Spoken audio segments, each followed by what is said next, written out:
we think about surgery, it's usually just about fixing a problem. Repair job. Exactly. But with cataract surgery now, it feels less like a repair and more like a sci-fi upgrade. Yeah. You're not just getting your vision back. You're deciding how you want to see the world. It really is an upgrade. You're swapping out that cloudy, natural lens for a tiny piece of advanced tech, an intraocular lens, or IOL. And looking at the menu for 2026, it's gotten seriously sophisticated. And we're not just guessing here. For this deep dive, we're working from a guide created specifically by Dr. Sarjit Singh. He's the medical director of Dr. Shamshir Singh Eye Hospital in Kanha, Punjab, India. And he frames it perfectly. The first question isn't, what's the best lens? Right. But what are you willing to compromise on? Because there's no perfect lens. Not yet. Yeah. There's only the perfect lens for your lifestyle. Okay, so let's start with the baseline. Dr. Singh's data shows the standard monofocal is still a huge player. It is. Think of it as the purest choice. It gives you one single, incredibly sharp point of focus, usually for distance. So, great for driving, watching a movie. Perfect. But the trade-off is you are absolutely going to need reading glasses for your phone, a book, a menu. It's a guarantee. Right. But that's where things get interesting with the so-called advanced monofocals. Yeah, lenses like the J&J Technis A-Hands or the Indian-made Orolab or View EV, they tweak the optics just enough to give you a little extra range. What Dr. Singh calls dashboard vision. I love that term. It's perfect. You can see your speedometer, you can chop vegetables, but you'll still need help for that really fine print. But before we even get into those lifestyle choices, there's a hardware check that Dr. Singh says is non-negotiable.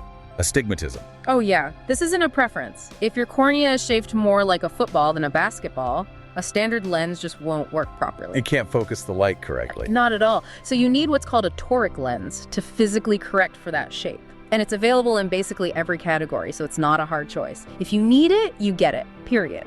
Okay, so assuming the hardware is sorted, let's do the personality test. Say I'm a tech user. I'm on a computer all day. I use a tablet. I want to see people across a table clearly. Then you are the prime candidate for an EDOF lens, extended depth of focus. Like the Alcon Vivity or the new J&J Technis Piercy. Exactly. And instead of splitting light into distinct points, these lenses, they sort of stretch the light. Creating a more continuous, smooth channel of vision. That's it. It's seamless. You go from the dashboard to the road ahead without that jumpy feeling. And the big advantage here is night driving. Way fewer starbursts or halos around headlights. Okay, but that stretch has its limits, right? What if I'm a bookworm or a knitter, someone who wants to read a paperback in bed with no glasses? Then the EDOF might not cut it.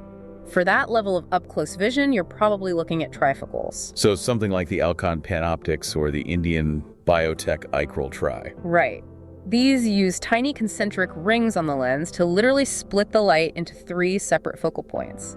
Near, intermediate, and far. It's your best shot at being totally glasses-free.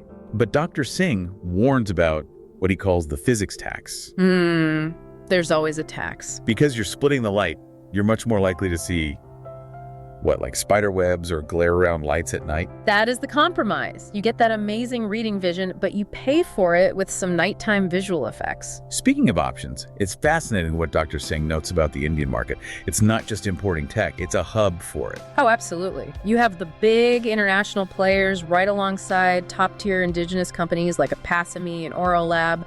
The quality is world-class across the board. And that brings up the actual material of the lens. The notes are very clear.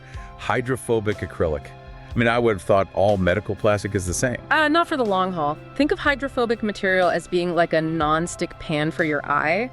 It repels water and, more importantly, it repels cells. To prevent that secondary cataract thing, PCO. Exactly. Posterior capsular opacification. It's where the capsule behind the lens gets cloudy years later. Hydrophobic acrylic dramatically reduces the risk of that happening. It keeps your vision clear for longer. So it really does come down to a series of personal trade-offs. Precisely. Are you a nervous night driver who values safety above all? You probably lean toward an advanced monofocal. Are you a perfectionist artist who can't stand glasses? You accept the glare and go for the trifocal. And as we wrap up, here's a final thought. We're already seeing new hybrid lenses, like the Technis Odyssey, that are trying to blur these lines. Yeah. Give you the best of both worlds. The lines are definitely blurring. So if the technology is moving this fast, I wonder, Will perfect vision eventually stop being a premium upgrade and just become the standard? That's the dream.